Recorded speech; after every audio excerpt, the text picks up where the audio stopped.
Hey guys, welcome back to Mo's Game Table. Today I've got Bruce Maxwell on. We're going to be talking about NATO. The Cold War goes hot, and this time we're going to be talking about the war of nerves scenario, which we've been wanting to talk about for a while. So Bruce is going to walk us through a lot of the nuance to it and kind of clear up some of the questions that people have with it, because there's been some, I think there's been a little confusion for some people as far as how it goes. And I know it will change things up considerably from the other scenarios in the game, Bruce.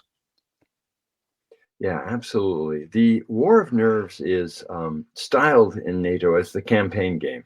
Um, and I would argue that it is far and away the most realistic of all of the scenarios that are presented. But for reasons that I will go into, it's also a complicated scenario.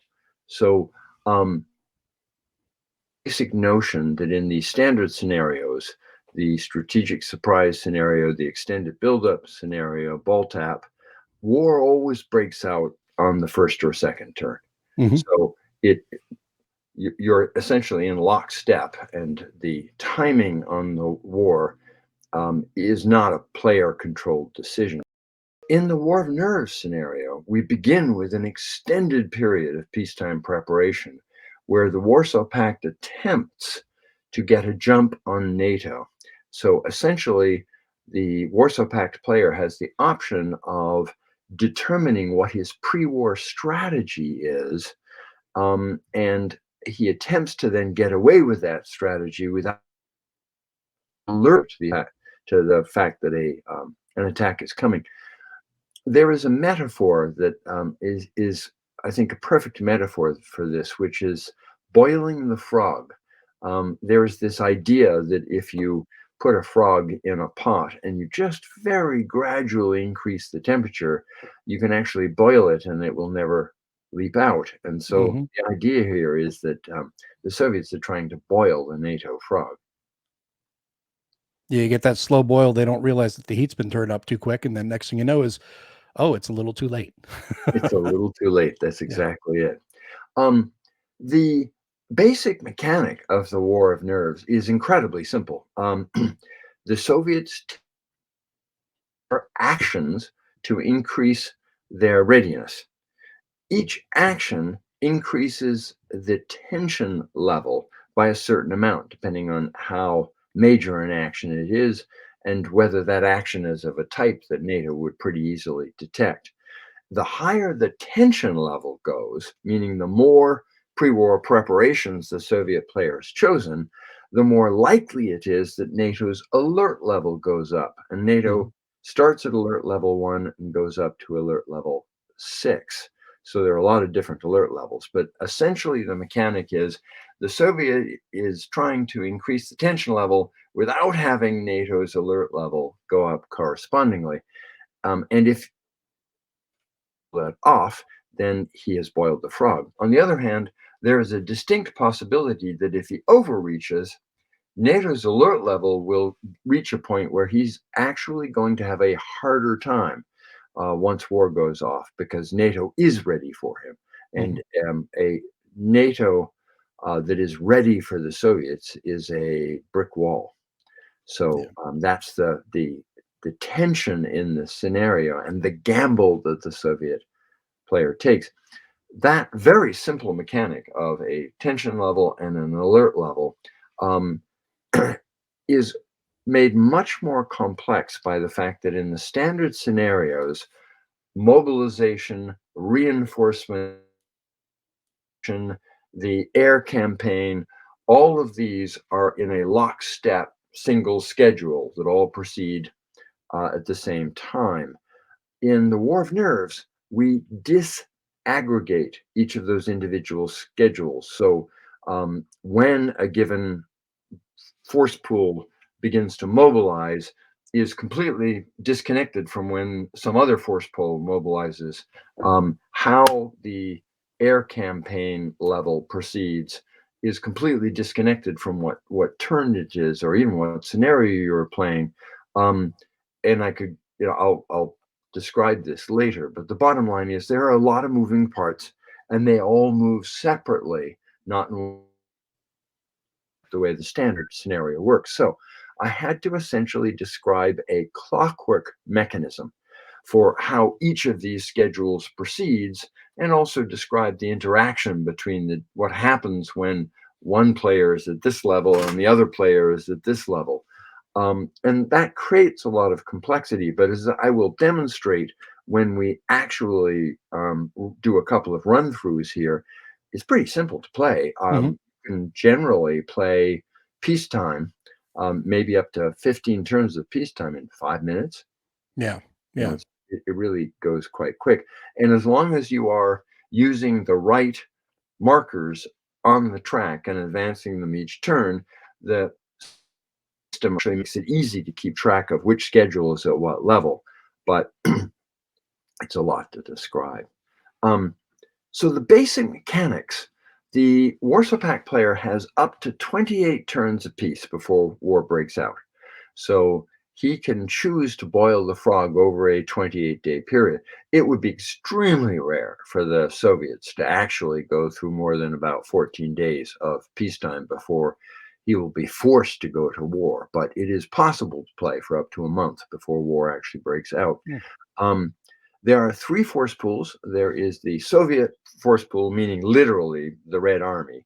And then there are the minor pact allies, and those can be mobilized on a separate schedule. Of course, there's NATO, and NATO has its own mobilization schedule, but each of these force pools can be mobilizing at a different time, and therefore they're advancing down their mobilization schedule Mhm. disconnected from each other. They're on their own individual track. So it's possible, for instance, for the Soviets to be highly mobilized before NATO is even started. Um, the heart of the game is this idea of the Soviets picking a strategy for his pre-war preparations. So let's actually go through that, and I will talk about these different pre-war preparation measures. So the Soviet pre-war actions, because this is the fun part of constructing your pre-war strategy and trying to figure out how you're going to get a jump on NATO. So what we're looking at here is a flow chart of the different actions that the Warsaw Pact player can take. The primary actions can all be taken individually. The dependent actions require a prior action to have been taken first. So let's begin with Soviet mobilization. When the Soviets mobilize, they place their Soviet mobilization marker on the game turn one track, and every peace turn after that, that marker advances up the track, refer to the strategic surprise reinforcement schedule. And if this is peace turn 7, then they're going to get the Soviet reinforcements on that schedule, not the Warsaw Pact minor ally, but the Soviet reinforcement on that schedule will appear on that mobilization turn. And so if in peace turn 3, the Soviets mobilized, then on peace turn 7, they will be pulling off their game turn 4 mobilization, because it will be essentially that marker will tell them that they're at game turn 4 of mobilization. And so when the Soviet makes that decision, one, the Soviet army is beginning to mobilize military districts, and their reinforcements are trying to prepare. Their category 3 will never make it in, but their category 1 and some of their category 2 units may make it into the action, even coming out of the Western military districts. Soviet mobilization is also important because it triggers two other possible actions. It would allow the Soviets to mobilize their Warsaw Pact minor allies, and it also enables them to reinforce Eastern Europe if they choose to do that. We'll get to that. Warsaw Pact minor ally mobilization means that we are now placing a marker on the peace turn track, and we are tracking what turn of mobilization the Warsaw Pact minor allies are. If mobilized the Warsaw Pact on peace turn 6, and we're now on peace turn 8, we're going to look at the game turn 2 reinforcements on the reinforcement track for the Warsaw Pact minor allies, because they're in their second day of mobilization. And so again, the pact player simply corresponds the turn in which his mobilization marker is with the game turn on the reinforcement schedule. pulls off the appropriate Polish or Czech units. The game requires the Soviets to mobilize themselves first before they mobilized their Warsaw Pact minor allies, for the simple reason that the Soviets didn't trust minor allies and certainly wouldn't have wanted their militaries to have been more ready than the Soviet military. So, fun and games there. The next action that I'm showing up here that the Soviets can take is to declare East German maneuvers. And here they have two fronts in East Germany, and they can activate one of those two fronts for maneuvers. They're not allowed to move within 3 hexes of the inter-German border, so they've got to do those maneuvers kind of in the interior, but they can have one of those fronts pretty close to the inter-German border and ready to go. If they declare block maneuvers, then they are free to move all of and the Soviet, but not the Czech units in Czechoslovakia. And again, they are restricted in that they can't move more than 3 hexes close to the inter-German border. But this effectively allows them to take the units that they have and get them ready to go cross the border. If the Soviets declare both Soviet mobilization and block maneuvers, then they can reinforce Eastern Europe. And at that point, Soviet units coming out of the Western military districts can actually start to rail right up to the front. Now, as a kind of separate effort, there is what's going on Air Force, not just with the Red Army itself. The Soviets always have the option to escalate frontal aviation once and then potentially escalate it again. And so the idea here is that the Soviet Union in the War of Nerves scenario starts with the assumption that it will be rolling on the extended buildup air campaign, which is the worst Soviet air campaign. If the Soviets escalate frontal aviation once, they move up to the War of Nerves air campaign table, which is better. And if they escalate frontal aviation again, they move up to the air campaign table, which is the very best for the Soviets. However, unlike a normal scenario where both players are playing on the same air campaign table, in the War of Nerves, it is possible for each player to be playing on a different air campaign table. So just because the Soviets have managed to get to strategic surprise on the air campaign table doesn't mean that NATO is necessarily in a bad position itself. We'll get to that shortly.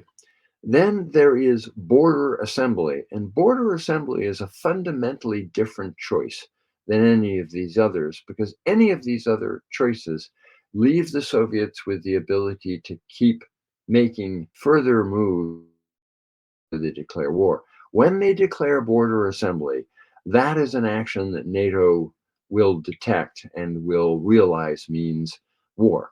Border assembly allows the Soviets to move their armies right up to the border. So if the Soviet player declares border assembly, then he's allowed to move right up to the inter-German border, but war will occur on the following turn. And the Soviet move up to the border allows NATO to make a corresponding move up to the border. So if once you've chosen that, you're basically saying the war is on. And then declaring war is always a possibility on any turn. So the concept here is that if you declare border assembly and you move your troops up to the border, NATO gets a response, a chance to move too, and then the following turn, war breaks out automatically. At that point, there would be no reason for the Soviets to wait. But under any other condition, if you've declared any of these pre-war preparation measures, you can always declare war at the start of any turn. That's the Warsaw Pact player's choice to do that.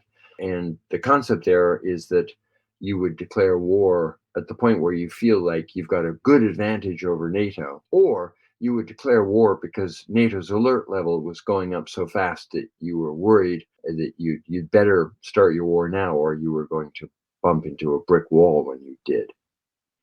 So let's just take a look at the charts and tables. So here we look at the Warsaw Pact war preparation chart. And the key part of this is the tension value. So here you see how much the tension value goes up for each of these different options. So the tension level starts at 1. You roll 2 dice, and then if the sum of those 2 dice is less than or equal to the current tension level, then NATO's alert has gone up. But the concept is if the tension level is now at 5, I'll roll 2 dice, and if the result is a 5 or less, NATO's alert level is going to go up. So you have to be careful here, because if you add all of these different options up, the probability that the NATO alert level will increase each turn is fundamentally 1. The challenge here is you can't pick all of these different options. You have to pick a strategy that combines some of them. And we'll take a look at that when we actually kind of run through the scenario. Now, let's take a look at the NATO situation. The idea here is that NATO's alert level starts out at 1. And at this point, it's going to be on the surprise air campaign table, the worst for NATO. Surprise for interception. It will have to roll to see what happens, meaning it will be rolling to see what movement allowance each national army gets as it moves up to GDP. Surprise is in effect, which is a series of nasty rules about what happens if NATO is surprised. And at alert level 1, NATO is not mobilizing and certainly not trying to fortify its frontier. If the alert level goes up again to alert level 2, nothing happens. NATO is now monitoring the situation. They've got some indicators that something might be going on, but they don't know what it is, and they're not yet terribly alarmed. If NATO's alert level goes up to alert level 3, however, at this point, it has put its air forces on alert, and so the War of Nerves air campaign table will be used, which is materially better for NATO. If the Soviets declare border assembly, NATO will move with its full tactical movement allowance, not rolling. However, it will still be surprised at alert level 3 if the attack comes in. At alert level 4, NATO will not be surprised. All of the surprise effects go away. NATO is now ready for war, but hasn't actually mobilized yet. It's just put all of its armed forces on full alert, and if something comes over the border, it's ready for it. At 5, NATO mobilizes. So the NATO reinforcement schedule kicks in, and the air campaign moves up to the extended buildup, which is the best for NATO. And every single NATO unit in West Germany is activated. So at that point, NATO is ready for war and moving up to the border. That's what the Soviets really don't want to be facing. And at alert level 6, which I've never seen happen because no Soviet player would be stupid enough to let NATO get there, NATO has actually successfully fortified the border. That's a disaster for the Soviets.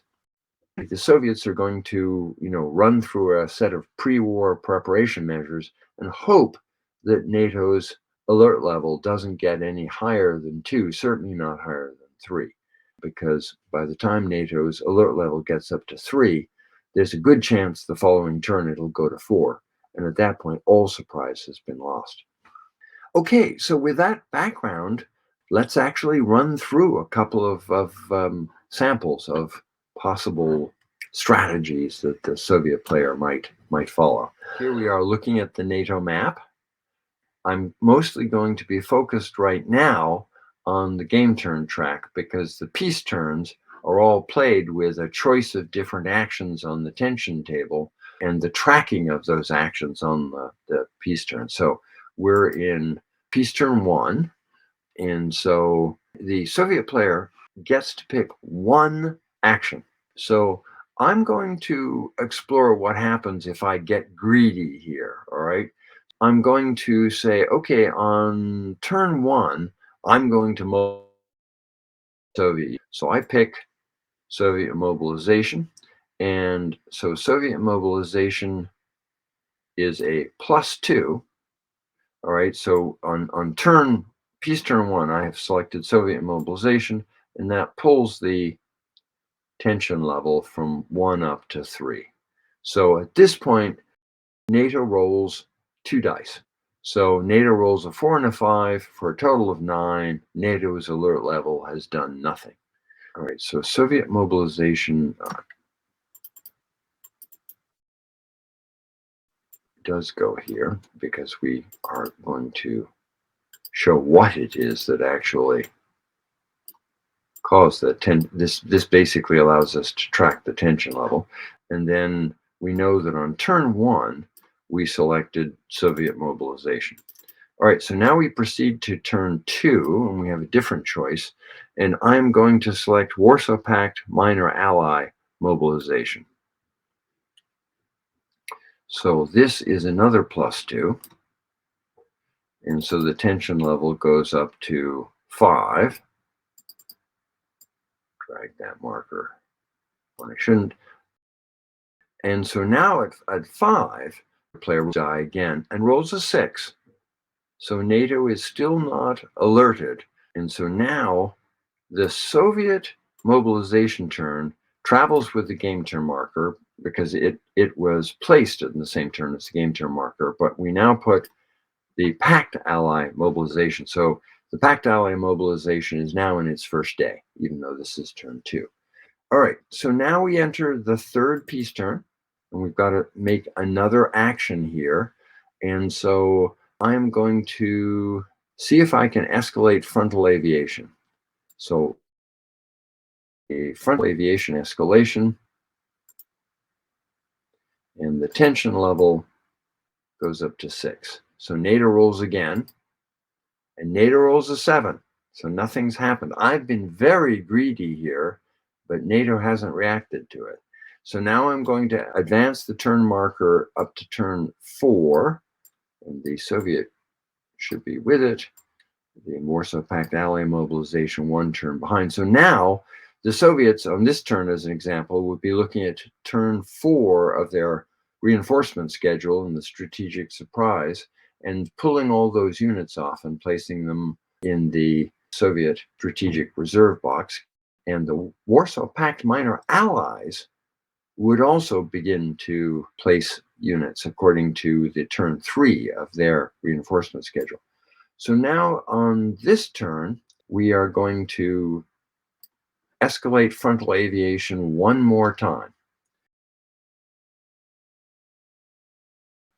That's my turn 4 action. And so now we roll. Now the tension level is at 7, and NATO rolls an 8. Oh my. So now the Soviet player is looking at this and he's saying, interesting, I've managed to get everybody on this mill, if you will. So I'm just going to let it roll until NATO at least goes up 1 more alert level. So we advance the game turn, and the Soviets take no other action. So the tension level remains at 7. We roll again, and it's 8. And the Soviet player is just gleeful because the NATO player has yet to roll any die roll less than 6.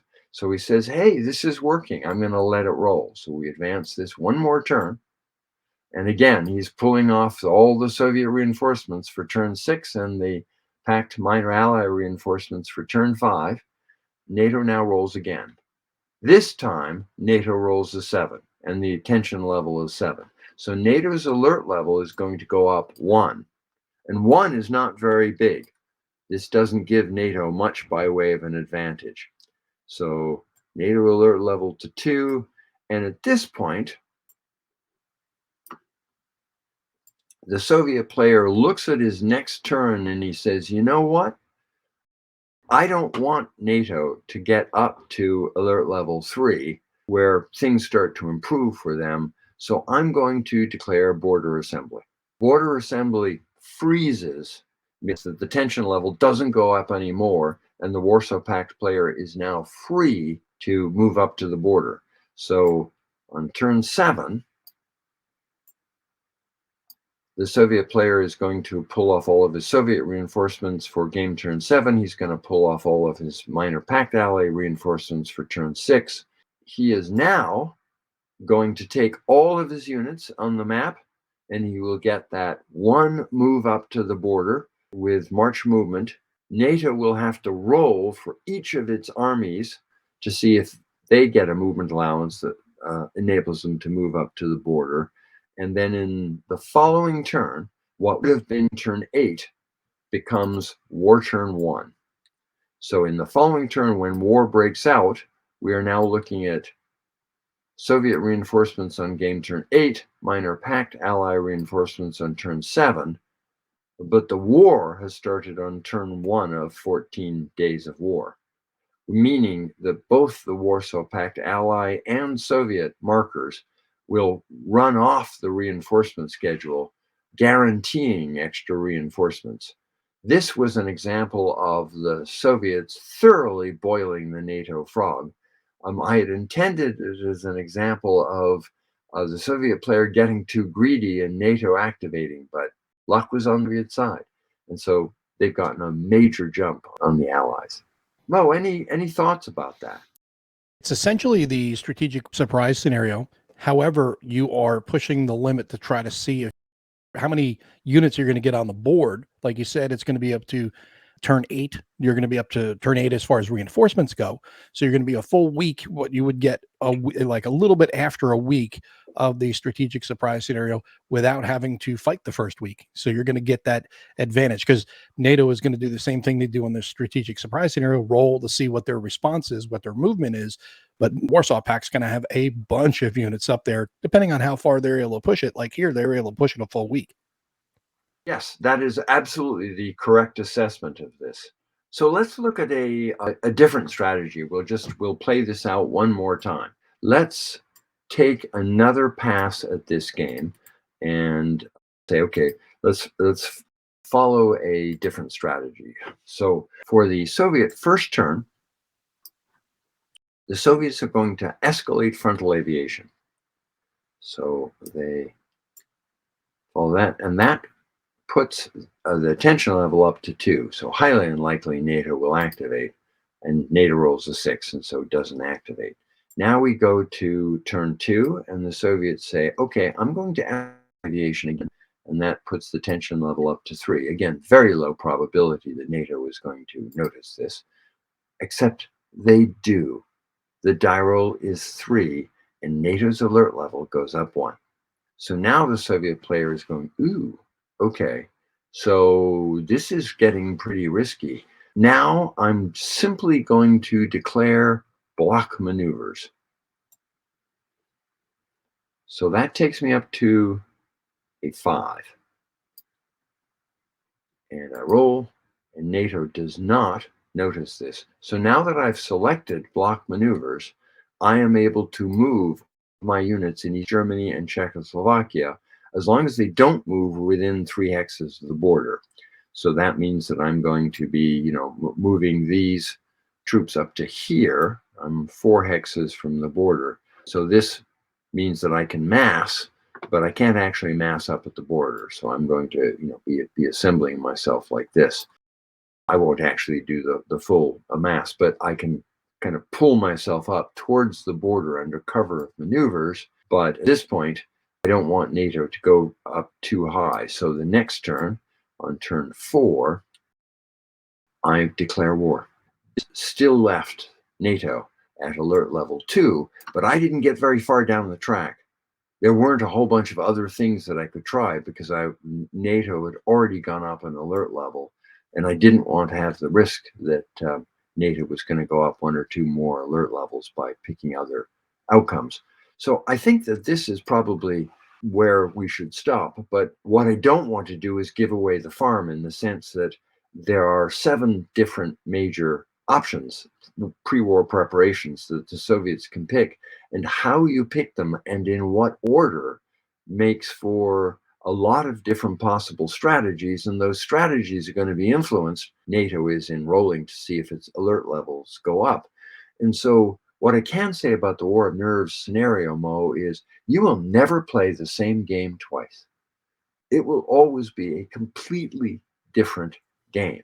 And so, if you play the strategic surprise scenario 5 times, by the 6th time, you're unlikely to be seeing something you haven't seen before.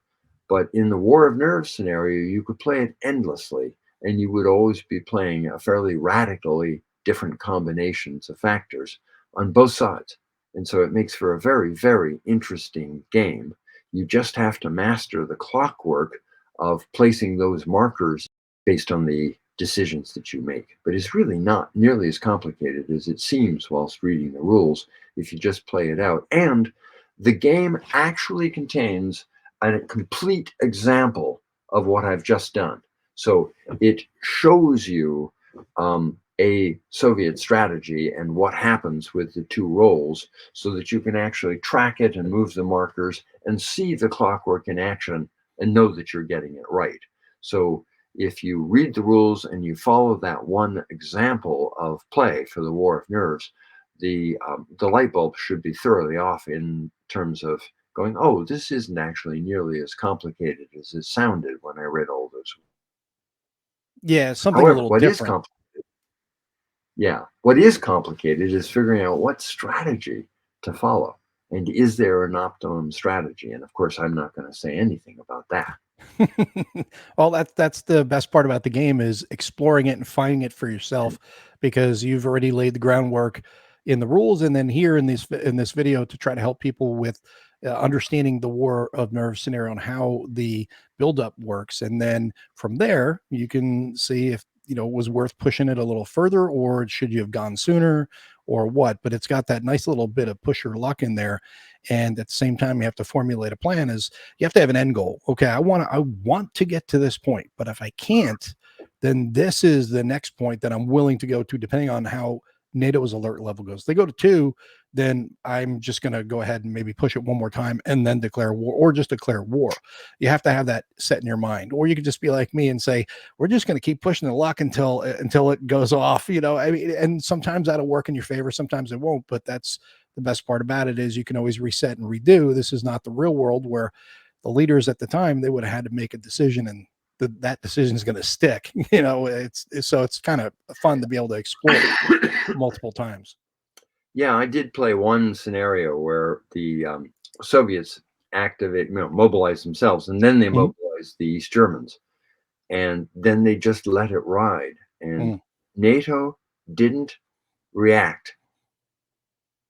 13, which is the most Wow. unbelievable roll of luck. But the Soviets got a 2-week jump on NATO before NATO's alert level finally went up. And I was NATO. Mm. So when that Soviet Warsaw Pact juggernaut hit me, all of its Category 2 units were up and in action. And the strategic surprise scenario can be a difficult scenario for the Soviets because they start with material advantage, but NATO gets so many reinforcements. But in this one, I really felt like I've been hit by a sledgehammer. There were just so many more divisions up there, and I got crushed. Mhm. So, that was literally a Soviet line, which is a very different, game than your Mhm. standard strategic surprise scenario. So, it, Sure. it to me, between two experienced players, this would be the only one I would play Yeah. because Yeah. it's just its replayability is very high, and it's got, it's always going to be a fresh game. Mhm. So I've got a new challenge in which to play it. But Yeah, and the oh, other thing too is, like you were saying, experience with experienced players. Now, the one thing is this explanation's been going on for a little while, because you're going into pretty good in-depth explanation of how the rules work. Now, keep in mind, anybody who's watching this video say, wow, that sounds like it's going to be a lot. No, you can jam through these turns in like 5 minutes or so. So setting all this up is 5 to 10 minutes. It's not this long discussion like we're having here. This is the explanation. Once you understand how it works, you're going through these turns in 5 to 10 minutes before you get kicked off in the war. So it's not like it's going to really add a lot of time to your game. no, it really doesn't, but it adds an awful lot of tension to the game. Mhm. Those 5 minutes, the poor NATO players, you know, can I possibly get a roll and get my alert level up? So yeah, a lot of potential outcomes there. Yeah. Mo, I just want to thank you for a chance to explain to the gaming audience how this clockwork works, and that it's really not nearly as complicated as it seems when you read about the clockwork. It's just advancing the right mark.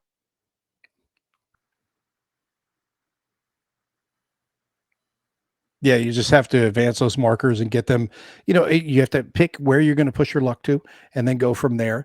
And I appreciate everybody for tuning in today and watching this, and hopefully these series of videos that we've done on NATO will help bring the full experience to your table when you're playing this game, because this is a great game. And Bruce has been fantastic in supporting it, and I hope that this will answer your questions. If it doesn't, you can always post them down below. Of course, that's what we always do on all our videos. And if I can't answer it, I will get with Bruce and have get an answer for you from Bruce. But again, thank you, Bruce, for doing this, and thanks everybody for tuning in.